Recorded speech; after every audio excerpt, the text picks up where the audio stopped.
This emotional reunion between a lion and the men who raised him has become a YouTube sensation and touched the hearts of millions. It was just an incredible reunion. Whether we were human or he was animal was sort of irrelevant. It has to be the kind of ultimate moment of life with Christian, really. You've only got to see that embrace. You can't describe it in any other way. It's an embrace of love. This extraordinary bond was first formed in 60s London when two friends bought a lion cub. He just adored them. It's the way he looked at them. You can see the love in his eyes. And it endured even after they released him to fight for acceptance in an African pride. We thought he could be killed. It was a chapter in Christian's life that saw his deadly rival become his greatest friend. This is the untold story of Christian, the lion cub from Harrods.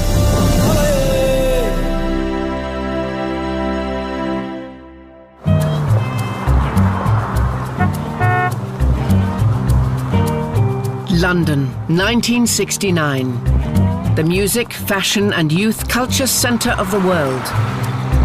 King's Road, in the hippest part of London, was a magnet for artists and travellers keen to take part in the city's hedonistic lifestyle. It was here that university friends John Rendell and Ace Burke came from Australia to make their mark. Well, it was a well-worn path, in fact. It was like a rite of passage. And Australians headed for London. It was the Mecca. It was where everything was happening. It was the exciting, swinging London. It was just a marvellous time to be there. We did know a lot of quite well-known people. The Rolling Stones, you would see them driving up and down the King's Road. This was a fantastic time to be in London. As well as partying with rock stars and actors, the newly arrived Australians took a trip to see Harrods, the world-famous Knightsbridge store that even had its own zoo department.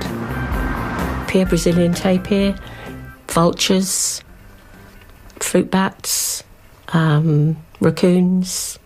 People would say that you could get anything from Harrods, from a pin to an elephant. And we did actually get an elephant for somebody at one time. Yes. Hand-reared cubs, of course, because these are so very much tamer. In November 1969, Harrods put two lion cubs on sale, Marta, a lioness, and Marcus, who would be renamed Christian.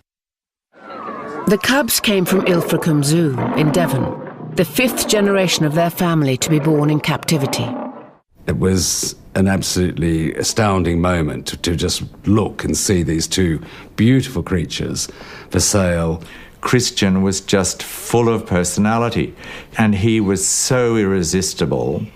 And we just kind of looked at each other and said, right, we're going to buy him. In the 60s, keeping exotic animals as pets was popular and perfectly legal. It was not until 1976 that the Endangered Species Act, a law of restricting their sale, came into force. Harrods interviewed all potential buyers. Yes, fine. To ensure that the lion cubs went to responsible owners. John asked all the right questions, wanted to know what the pitfalls would be, and always felt that they would do the best for Christian anyway. Ace and John passed the Harrods test and bought Christian for 250 guineas, the equivalent of over £3,000 today. Neither one had any experience of big cats. The reaction to us buying Christian was probably universally, you've both gone mad, and it's quite dangerous, and you're stupid, and it'll end in tears. It did not seem to be such an absurd idea because London in the 60s was swinging. People were doing all kinds of extraordinary things. Their first problem was where to keep their boisterous new pet. Both worked as salesmen at Sophisticat, a shop selling restored pine furniture in the King's Road, and lived in the flat above.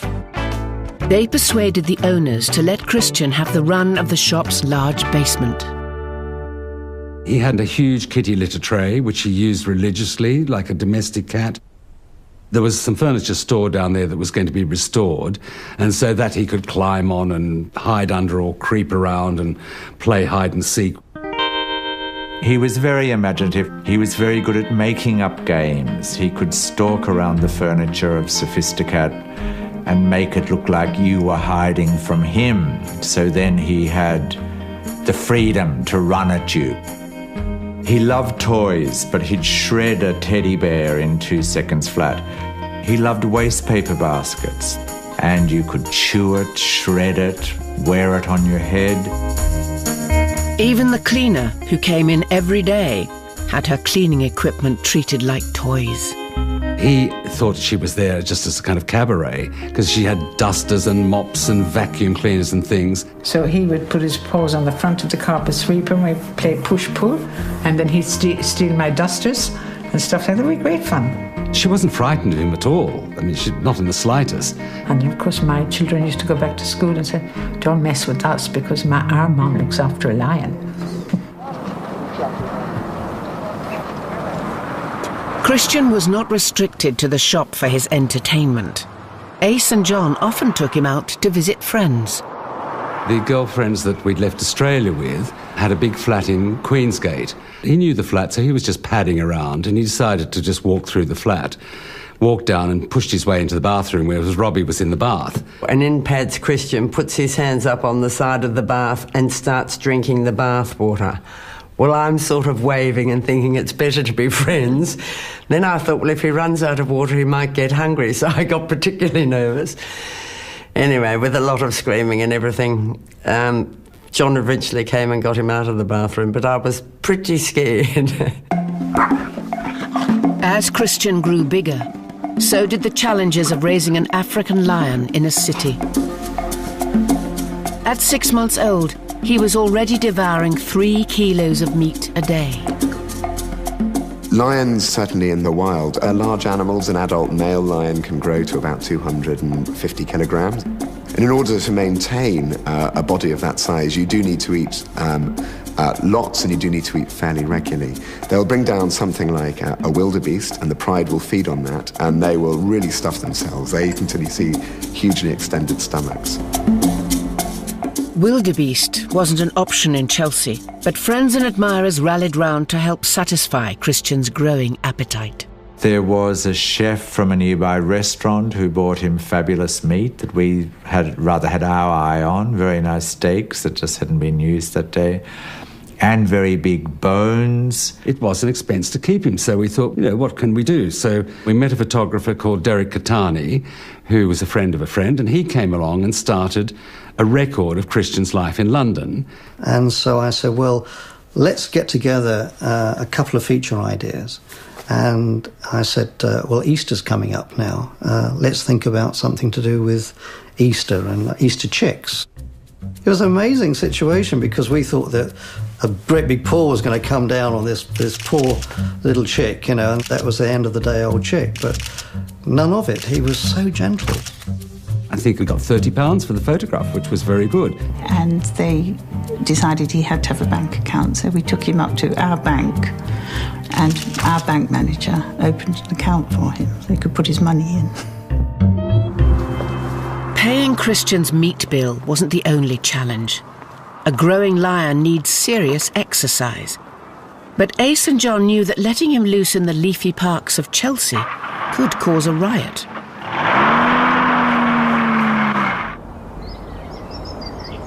At the end of King's Road, they discovered a walled cemetery attached to the Moravian church. It would make the perfect exercise enclosure for Christian.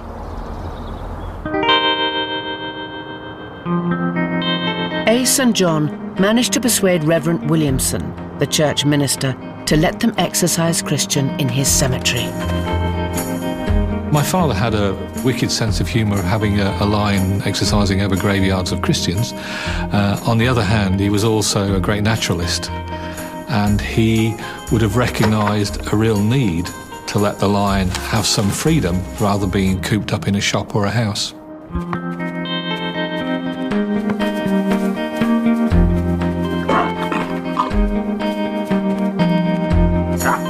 Ace and John didn't know it, But Christian wasn't just being playful. He was developing the skills a lion needs to survive in the wild. A lot of the play that young cubs will do with one another when they will practice stalking and jumping on one another and play fighting is all part of learning how to hunt. But there is a learnt aspect, and that learnt aspect is often reinforced by play. Christian's lion instincts were surfacing. But after 4 months being raised by Ace and John, he had clearly formed a strong bond with them. He was dependent on us, but he loved us back as well. We were the closest things to him. But Christian had such a personality that he was sort of another person in their lives, wasn't he? He would always leap in, put his arms around them. They would put their arms around him. He was affectionate with us. He would jump up on us or sit on us, or he wanted to be close to us, or like a good cat, if you were reading a newspaper or on the telephone, he'd want to sit on you. It was just like having a child, and it was like John and Ace were his parents, you know. He just adored them. It's where he looked at them. You can see the love in his eyes.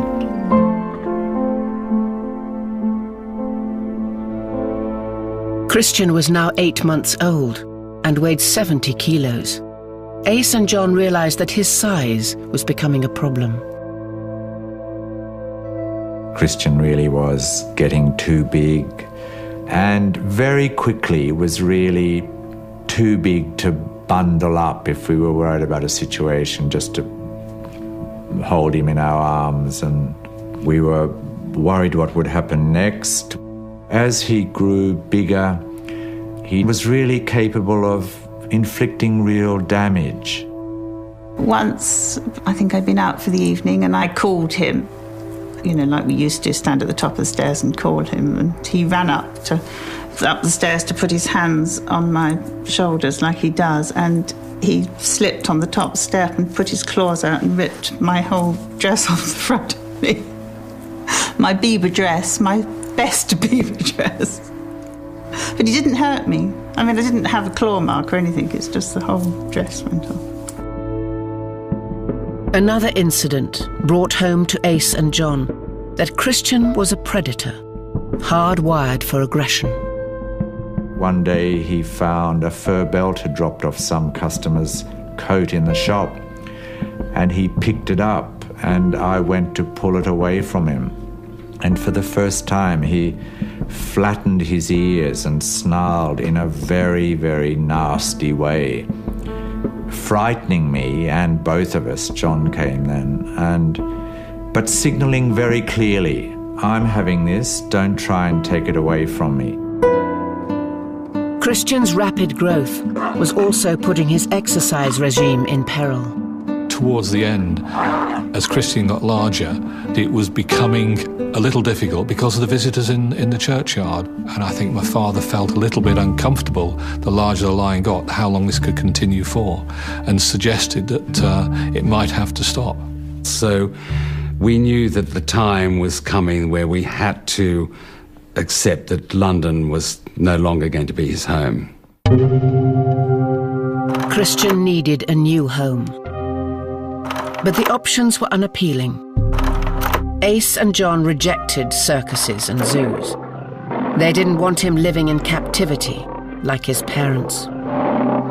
We'd just become so fond of him, you know, we just knew that we couldn't betray him by putting him in a zoo. We just couldn't do that for Christian. We thought, we've got to find something. What was it going to be? We didn't know. Ace and John were getting desperate, but then an extraordinary chance encounter changed everything. Film stars Bill Travers and Virginia McKenna visited the Kings Road furniture shop and came face to face with Christian. Ace and John seized the moment. When they met us, I think they thought, what about, is there a chance here? Because they said to Bill, do you think you could help us to get Christian, you know, a better future? And he said, would you agree to let Christian go back to the wild? Joy Adamson's well-known story of Life with the Lions has now been brought to the screen. It was chosen for the Royal... Travers and McKenna had starred in the 60s box office hit Born Free 4 years earlier. It told the true story of an orphaned lion cub, Elsa, who was successfully reintroduced into the wild. It had turned them into passionate lion conservationists, and they were still in touch with the man whose work had inspired the film. George Adamson was a lion expert who hand-reared orphan cubs like Elsa, preparing them for life in the wild. It was controversial work. Some experts said that the lion's familiarity with humans in the camp could never be risk-free. But for John and Ace, Adamson represented Christian's best chance for freedom. So they contacted George Adamson, and he then said, what an exciting challenge to be able to try, he did stress try, and rehabilitate a fifth-generation zoo-bred lion. Because Elsa was born in Africa. Elsa knew the smells of Africa. Elsa knew what a waterbuck looked like. Christian didn't. It was the perfect solution. We were just thrilled. Anything to avoid a safer, longer life in confinement, in cages. So we didn't hesitate for a moment. But there was a major stumbling block. They needed permission from the Kenyan government to import Christian. Negotiations would be complex and lengthy. There was a huge amount of red tape and, of course, some reaction in Kenya from why would we want to bring basically another predator into our country? We've got enough lions already. The rapidly growing Christian needed somewhere bigger to live. And fast.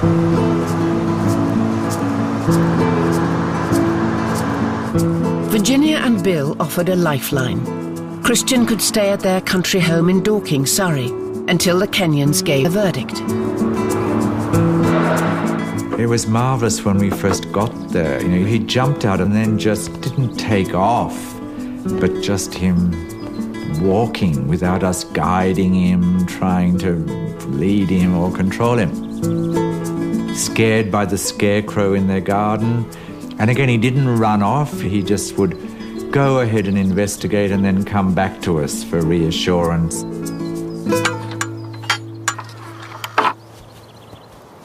Virginia and Bill built Christian a huge, secure compound in their garden. It was the closest he had ever been to the wild. Christian, he was obviously delighted when he moved to the country. You know, it was a different environment, and he loved his space there. Ace and John gave up their jobs and moved into a caravan beside the compound. They knew these would be the last weeks they would have with Christian, and they wanted to make the most of every second. When we were in the country, it never for a moment crossed our minds that we would leave him there without us being with him. Christian was our responsibility. We didn't want him to feel abandoned. That was part of our deal with him.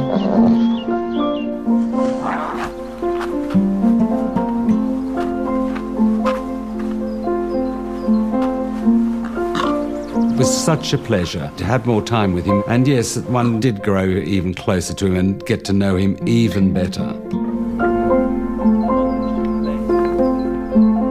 They were always trying to think of ways to keep him interested. That was to stimulate him, you know, so he didn't get fed up and bored. We took him very early one morning to go to West Wittering and run on the beach with balloons.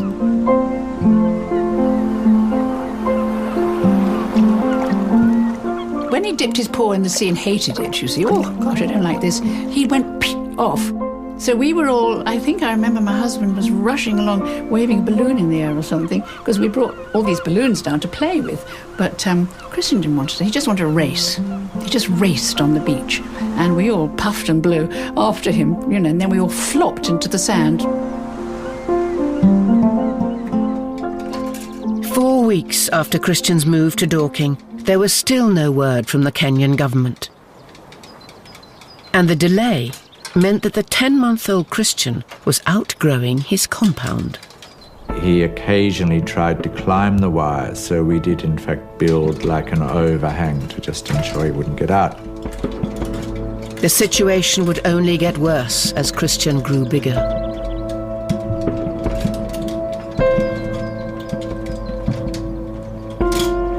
George Adamson, the legendary wildlife conservationist, had offered Christian a place at his reserve in Kenya. But Ace and John were starting to worry that the Kenyans were going to refuse to let Christian into their country. We did get scared that it could all fall through, so we got quite worried. Ace and John's dream of returning Christian to the wild was in serious doubt, and with no fallback plan, Christian's entire future hung in the balance. After 3 months of negotiations, the Kenyan government finally gave their permission for Christian to enter the country. The young lion was on his way to Africa. We get him out to Heathrow. We gave him a very mild sedative, which was recommended by various vets and the London Zoo. I remember we stood there and we saw him, and then they put something in the front so that he couldn't see anymore. And then he was lifted on the hoist up into the hold, and it was quite heart-stopping, actually. That was scary, seeing him loaded into the hold at Heathrow, and we weren't really sure if he'd survive the journey. The journey from London to Nairobi in 1970 was mammoth.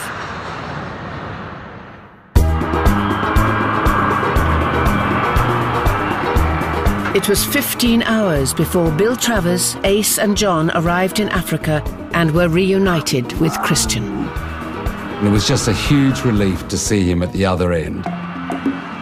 Christian had made it to Africa, but whether he could survive in the wild would be down to one man, George Adamson. He was smaller than we imagined and quite dapper, in quite a crisp sort of safari suit. This unassuming gentleman was a revered, if controversial, figure in Kenya, where his practice of training domesticated lions to return to the wild was seen by some as risky to humans. George was taking Christian to Kora Nature Reserve, in a deserted part of the country. There, he hoped to establish a new lion pride with Christian at its heart. We were driving up, Christian was in the back, and I knew he wanted to go to the loo. So I said, look, Mr. Adamson, please, we've got to stop. And George said, look, we're in the middle of nowhere. If he runs off, he said, we'll never catch him. We very, very confidently said, no, he won't run off. Christian got out, went to the loo, and I said, OK, come on, back you get. So he just jumped straight back into the Land Rover. And in fact, George was very impressed. George said, well, that's quite remarkable. I think he's going to be fine, and you can call me George. So I turned around to Christian and said, yes, yes, you'll be all right. After travelling over 200 kilometres, Ace, John and Christian arrived at Kora Nature Reserve, Christian's new home in the bush. It must have been extraordinary for Christian to suddenly find himself in such a totally alien environment. He might have been in a new continent, but Christian still demanded his home comforts. The first night in Africa was a bit embarrassing, really. Ace had a bunk here and I had a stretcher here and a stretcher there, and Christian was there. Well, of course, he slept on one of the beds with a pillow. With beds, pillows, Ace, John and photographer Derek there with him, Christian must have felt Africa was just home from home. He seemed unfazed by his new environment. Watching Christian's reaction to crocodiles and hippo popping their heads out of the water. He didn't want to be aggressive towards them. He just thought that they were part of the landscape. The relaxed demeanour of Ace, John and Christian masked the reality. Christian was a London lion in Africa, and his background put him at great risk. There are clear challenges in releasing a lion to the wild. It's not simply the matter of opening the back of a lorry door and letting it run free, because if you do that, it would be very likely to encounter other lions, behave inappropriately and risk death. George Adamson's plan was to create a pride with Christian and 2 other lions. Catania, an orphaned lioness cub, and Boy, an adult male, born and domesticated in Africa. But first, they had to bond. A totally new experience for Christian. He thought he was the only lion in the world. And it was a shock to meet one that was 3 times his size. The first time he saw Boy, you can imagine, he hasn't seen a mature lion since his father. And there's this enormous and very cross lion too. For Boy, Christian was a threat. In prides, younger lions often attempt to usurp an older lion's position. His first reaction when he saw Christian was very aggressive and frightening. He would keep charging at the wire to really scare Christian, and he was scared, and we were scared too, I can tell you. Boy was probably about 400 pounds, comes hurtling at the wire fence, was only chicken wire. It's quite something. Christian was scared and got in behind our legs and sort of snarled unhappily. It was quite scary. Christian could not hide behind John and Ace forever. If George's pride was going to work, Christian and Boy would need to face each other outside the compound to establish the hierarchy. One day, George said, we just have to bite the bullet. We just have to do it. And George and Ace and John and Christian walked up this rock to where Boy was sitting. Boy rose, and he seemed to double in size, and his mane sort of swelled. He looked truly, truly frightening. This was a moment of life or death. Would Boy accept Christian? It's really terrifying to see this huge, fully grown lion coming down and just belting Christian.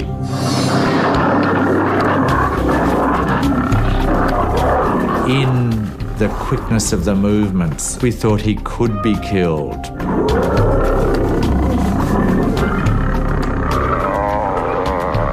But amazingly, Christian's lion instinct kicked in.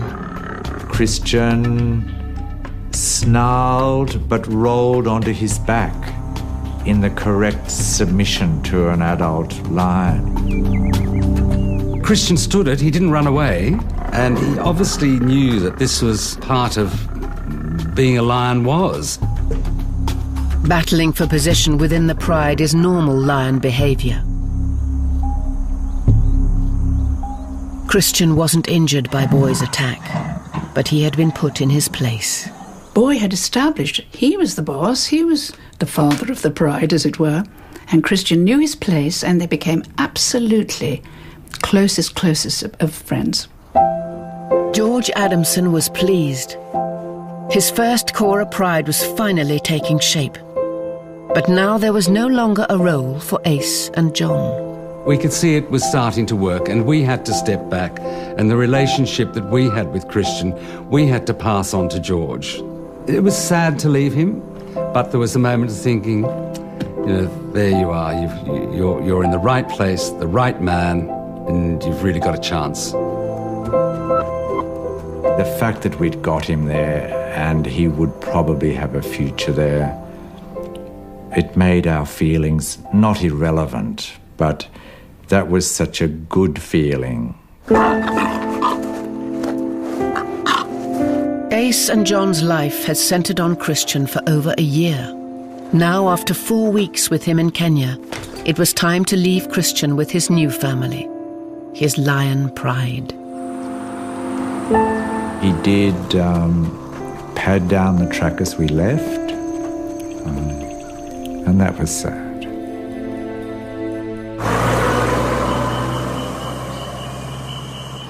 Returning to London was difficult for John and Ace, but George Adamson sent them regular bulletins on Christian's progress. I've still got all his letters that, he would bring us up. He'd type them away on his, little old Remington, whatever it was. It was always, the good news of how he and Boy were getting along. So it really kept us up to date with what was happening. The news from Cora in the 2 months since they left was that Boy and Christian had become inseparable. They had changed from enemies to friends and would disappear away from the compound for days at a time. An African lion teaching the European youngster the ways of the wild.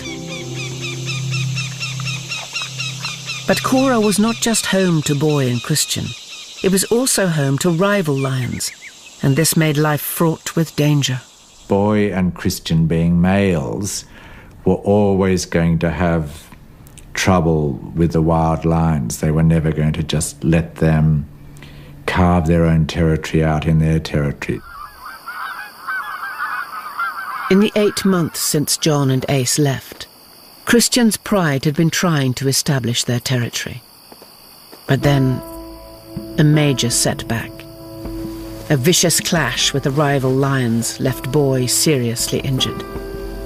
Despite George's care, the debilitating attack had far-reaching results. Boy's temperament changed, and he became a real threat to humans. On the 6th of June, 1971, Boy returned to the compound, where George and his staff, including his assistant Stanley, lived. Outside the compound, Stanley was attacked by Boy. The first thing that was heard was this shrieking and roaring and shrieking from a person and roaring from an animal. George grabbed his gun and saw Stanley in Boy's mouth. And George had no alternative but to shoot Boy. And Stanley actually died too from his wounds. He never recovered. So it was a double and terrible tragedy. It was just devastating news. It became international news about George Adamson's tame lions, the danger of his work rather than the good aspects of his work. The death of Stanley was a tragedy, a loss to his family and to George. With Boy's death, Christian had lost his best friend. He would sit by Boy's grave for hours on end. Now the only male in the Cora Pride, he was on his own. Tony Fitzjohn, a 25-year-old with a love of wildlife, joined George Adamson at Cora. He recognized Christian's unhappiness. He did miss Boy. It did add to his fear level. Boy wasn't there anymore. It was sort of, how do I cope now? What do I do? You know, why is he gone? Where's he gone? And there's always that period of worry and uncertainty, non-understanding of why someone suddenly disappeared. But they get themselves together pretty quickly and have to, you know, sort of create their own lives. Boy's death and Christian's loneliness worried John and Ace.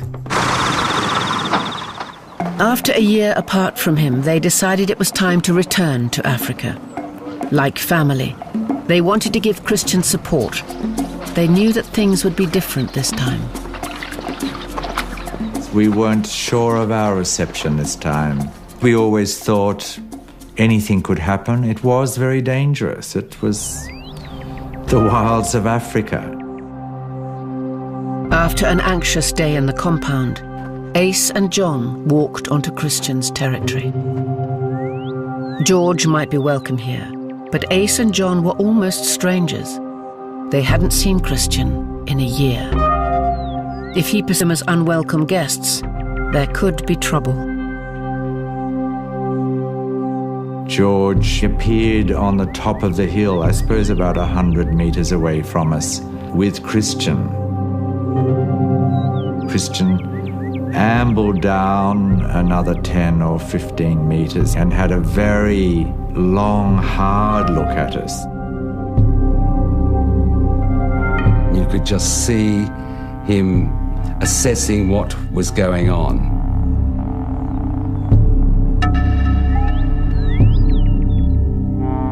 He kept walking slowly, slowly down towards us. And I think that was the point where we actually couldn't bear it any longer and actually called out his name.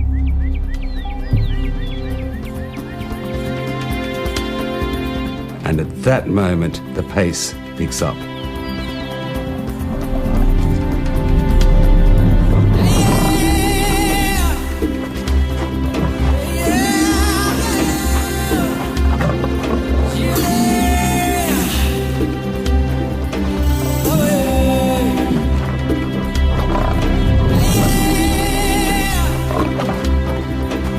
And he was just so excited. And of course we were. I mean, imagine how excited we were.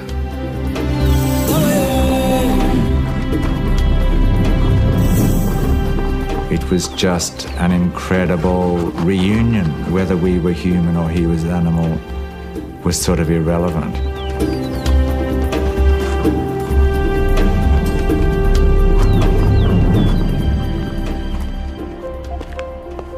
Christian's acceptance of John and Ace was mirrored by the lionesses, brought to Cora 3 months earlier to develop the pride. They too welcomed the newcomers. Suddenly, we were aware that those 2 lionesses were with us as well, and they were greeting us and pushing and shoving. We had these lions we didn't know milling around us, Christian jumping up on us, George beaming. It was really quite sort of euphoric. It's actually quite hard to find the words for it. Everyone, lions, humans, all felt we'd shared something very, very special. So it was very emotional for all of us, and we knew we'd been part of or witnessed something quite extraordinary. Christian's London family relaxed with his African family, the lionesses and an orphan cub. Ace and John were confident that Christian had found his place in Africa. To leave him the second time was easier, really, because you knew he was such a success. He had a wonderful relationship with George. He obviously had a powerful relationship with the lionesses. And he was huge. Ace and John went back to London, reassured about Christian's future as an African lion. But a growing lion reaching maturity could be a serious threat to those around him. George told us later, adolescence was the most dangerous time for lions. That's when he was most wary of them. Christian, at around this time, had in fact knocked Tony to the ground. He flattened me, put my head in his mouth, rolled over on his back and proceeded to kick me with his back legs. And then he thought that was a lot of fun, so then he shook me a bit and then he dropped me. And I was getting quite scared. He was this huge, great guy just playing with me like a rag doll. And so he came straight for me, so I punched him straight in the nose. And it worked, and he veered off. It must have been like a tap to him, you know, because they're so tough. Christian came up a few minutes later, like, you know, saying hello and being friendly, and, you know, and I refused to talk to him for the rest of the day. He never did it again, but every now and then I get the look. And I'm saying, you do that again, you said. And he goes, ooh, not me, you know, and it was great. Ace and John had wanted Christian to grow up in Africa, to find his place in the wild. They continued to seek out information about his life on the other side of the world. George had been keeping us up to date with what was happening, and that he'd been disappearing for months on end, and was obviously looking to establish his own territory further away from Cora. About a year later, we thought it would be nice to go again, just to see how he was getting on. In June 1972, John and Ace made the 5,000-kilometre journey back to Kenya, hoping to see their 3-year-old lion again. George warned us that he mightn't even come to camp. We still thought it was worthwhile going, just in case we did see him.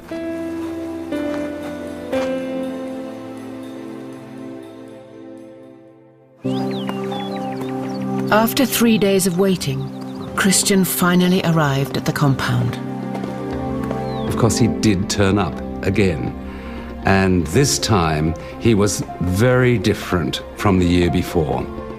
He had matured considerably. He was much, much bigger.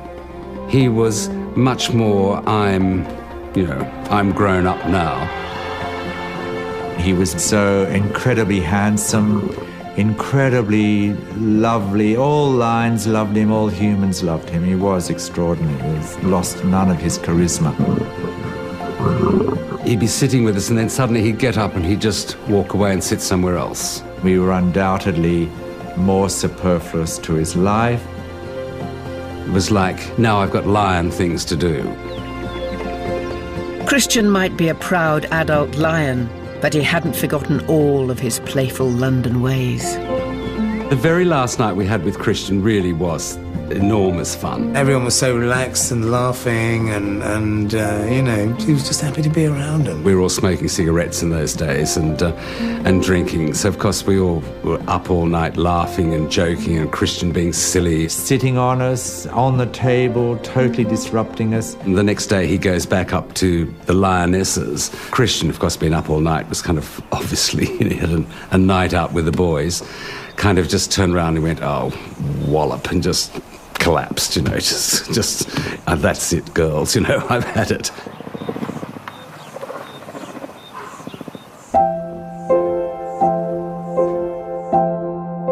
We went up to see him that night, and he'd gone. You think you will be back, you will hear news, it'll be a continuing story. And in fact, it was the last time. He'd gone. He wasn't going to come back. John and Ace never saw Christian again. He was no longer dependent on any of us. And that was the most wonderful success. He'd done it. We just hoped that he'd found his own territory, had his own cubs, had his own pride, and had a marvellous, normal, natural life. Christian, the lion cub from Harrods, was given the chance to live the life of an African lion. He might have gone on to survive another 10 years in the wild. John and Ace are convinced that they did the right thing, giving him back his freedom. They've now updated their book, A Lion Called Christian, that tells his inspirational story.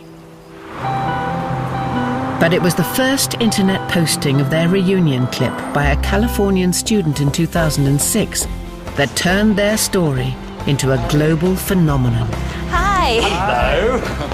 I'm John. I just really believe that video needed to be seen. I was surprised it wasn't anywhere else on YouTube or on the internet anywhere else. I couldn't find anything. Joy, really. To date, the reunion has had almost 50 million hits. Why do you think it has been so popular on YouTube? Well, I think it's striking people on a very powerful basis of love. I'm really glad that the internet's out there and is raising awareness, and I'm glad to have been a part of it. It's like a gift to the world, really. That's how we see it. Special hug. Thank you. Special hug. It is quite mind-boggling. 50 million people have watched the reunion video. And we do wonder, how can we harness that incredible goodwill and interest? So I do think it's all meant to be. I think possibly it's a cry for Africa from Christian from 40 years ago. If he can raise awareness of conservation and the need to protect endangered species, what a fantastic legacy he's left.